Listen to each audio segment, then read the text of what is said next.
free from all sins. My life's now an example to a daughter who's only 3, who looks up to me to be morally stable. Jamel Williams is a modern-day prodigal son. Drugs, guns, money, sex, he's done it all. Today, he's a man of faith and devoted father. His journey, however, from boy to man to father has been a long and hard one. What was your relationship like with your father? In my eyes, we never really had much of a relationship. There's actually a point where I used to think that my father used to hate me. He was out more than he was home, and my father has his own business and he travels a lot. So my mom's was both moms and pops to me and my sisters coming up. Growing up, he says his black male role models weren't men. The only black male role models I ever had, and still now, more so my foundation would be my mother and my aunt and my grandmother that passed, to be honest. So growing up, I would always say, black strong woman in my life is what really kept me down, even with the prayers, knowing that I was out there doing things that they didn't like, that God didn't like. This will continue to pray and encourage me to come back. But he wouldn't come back to his faith for years. Drugs, money, and women consumed his time, he says. I had 3 different women pregnant, right, before my daughter actually came to be.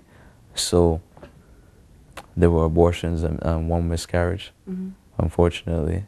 And I always carried that shame with me, knowing that I was a part of that. Though the experience should have been a lesson, it wasn't. And soon he learned that his daughter, Akaya, was coming. When I found out that my ex at the time was pregnant with our child, I was scared. The initial reaction was fear. And I actually, to be very honest, I pushed again. Knowing better, I pushed again for an abortion with her, and she didn't want that. Who's this? That's right, Jesus. By the time Akaya was born, he was turning his life around, going to school and working 2 jobs to provide financially. Fatherhood, however, was still a mystery, he says. So as far as being a father and a good role model, I didn't really know how to do that. I followed after my father. It was happiness. I was in the hospital, but as soon as I left, I just went right back to work. Okay. You know what I mean? From the hospital straight. So it was all about just working. I didn't spend a lot of time with her, unfortunately. Around the same time, Jamel started another journey. He was slowly making his way back to God when an incident with his daughter's mom opened his eyes. She told me, that's the last time that you're ever going to put your hands on me. And she also said that you have no respect for women, you have no respect for me, and I'm going to take, and she didn't say she's going to take my daughter away from me, but she's like, I don't trust you around our daughter. So it was like, okay, something's definitely wrong. Afraid, he knew he had to change, and so he did the only thing he knew. He talked to God. First, I identified the problems. What do I have a problem with? I have a problem with alcohol. I have a problem with smoking. I have a problem with my sexual behavior, my habits, woman.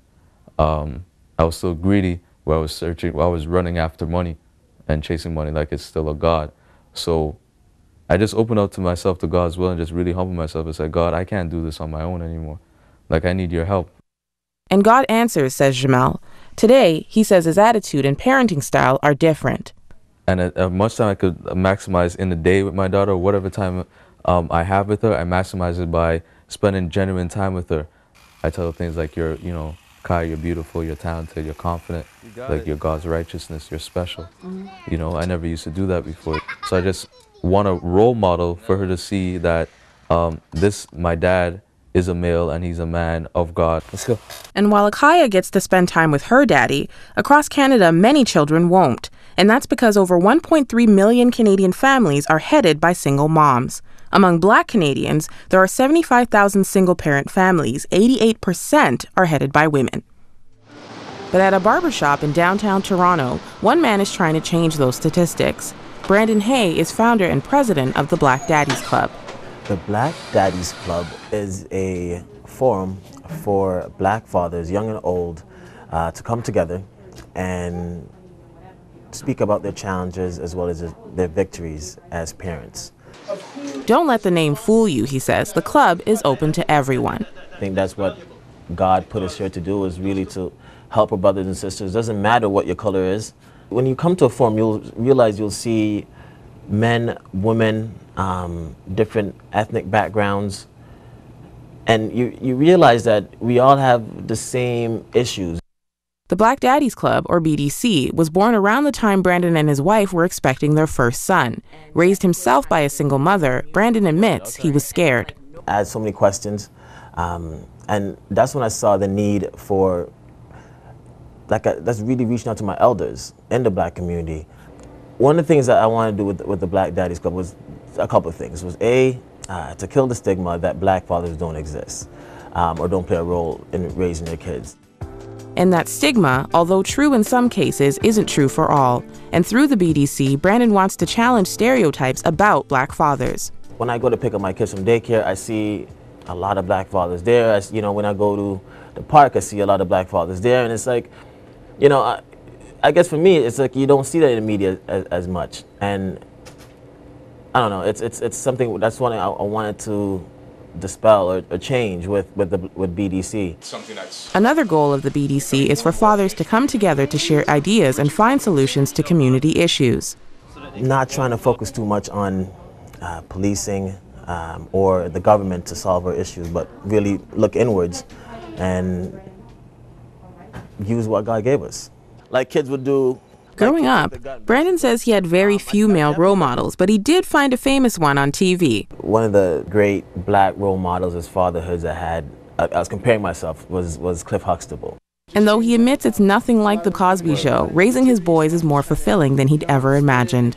I never really thought it would be like this, to be honest with you. I didn't know what it was going to be like. But I've never received love like I receive from my kids. When I come home after a stressful day, it's like that greeting I get at the door, it's like, it's nothing I've ever received before, and it's a great feeling. One major concern for Brandon is the lack of resources available to fathers, and that void, he says, sends a clear message. We found out there's stuff for the guardian, the moms, the grandparents. There's resources for all, but there's nothing for fathers. And it kind of reiterates and it sends that message that fathers are not needed, in my opinion anyways, and there's no help for them.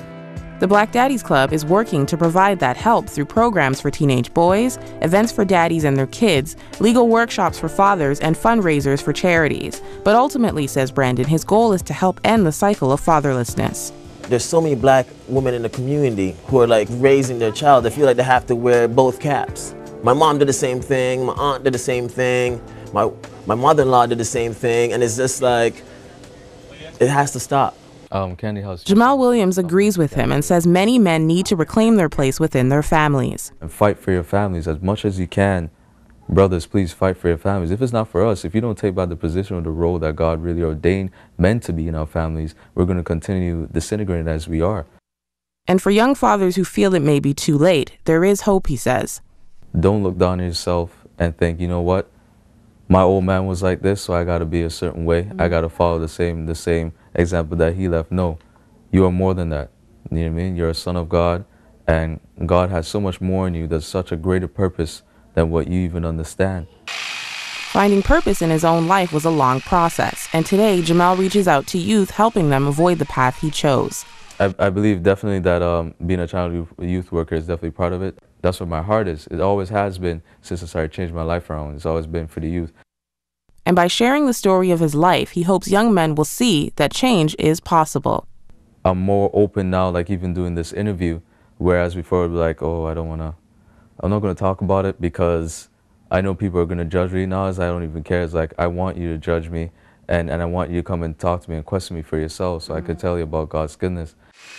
Jamal is still building on God's goodness and hopes that one day his daughter will say these words. I wanted to say, and it's my prayer, that my dad was a loving father and the perfect role model of a Christian man, a Christian father. My dad worked hard to be the best role model that he could be, and was always there providing for me, not only financially, but emotionally and spiritually. To find out more about the Black Daddies Club, visit crossroads.ca and click on guest information. In Toronto, Ontario, I'm Bridget Antwi for 100 Huntley Street.